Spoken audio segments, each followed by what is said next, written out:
If you've ever watched an episode of a medical TV show, or even seen a clip of one, you've probably seen a medical-grade oxygen tank, the ones the patients are hooked up to, the ones connected to the nose tubes or the masks under the flashing lights in the back of an ambulance. But what most people don't realize is just how powerful these tanks actually are. Each one contains around a whopping 2,000 pounds per square inch. This is enough force to become a flying projectile with the power to blast through cinder block walls if handled incorrectly or damaged. When I first began as a training EMT, this terrified me. I remember growing more and more worried, deathly nervous, thinking, if I mess this up, it could actually hurt someone.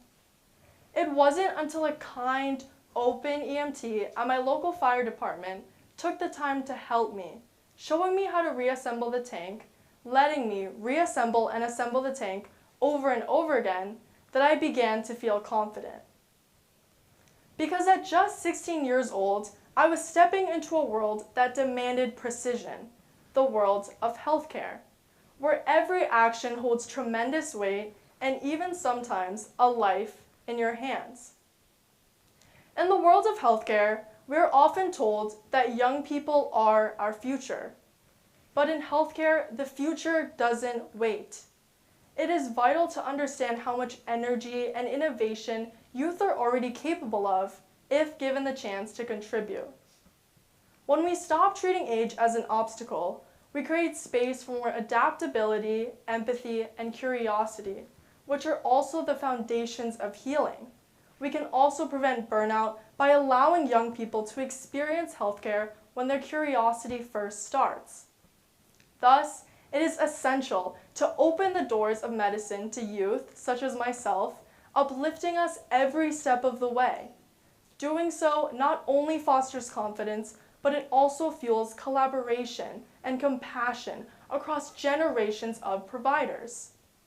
Because at the end of the day, our purpose as humans to care and to heal matters far more than just age.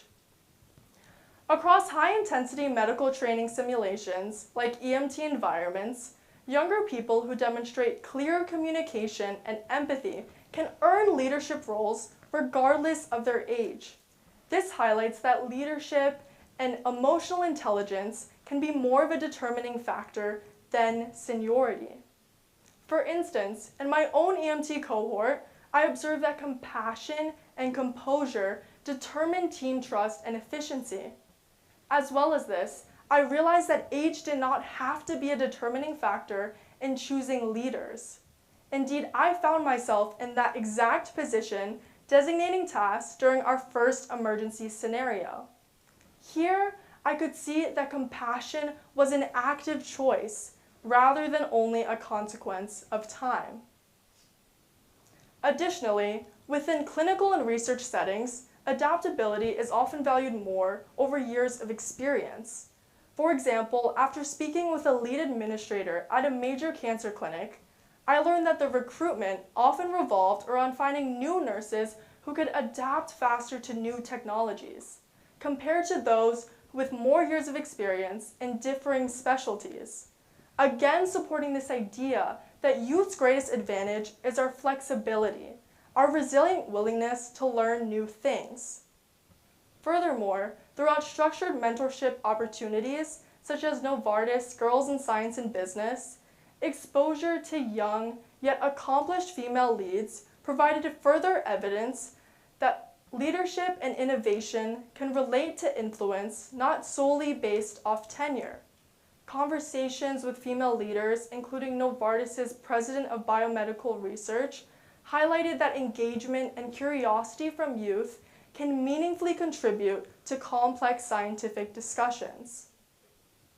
Of course, experience matters in medicine, but what I've learned throughout various diverse environments that I've grown in is that adaptability and empathy can be just as powerful.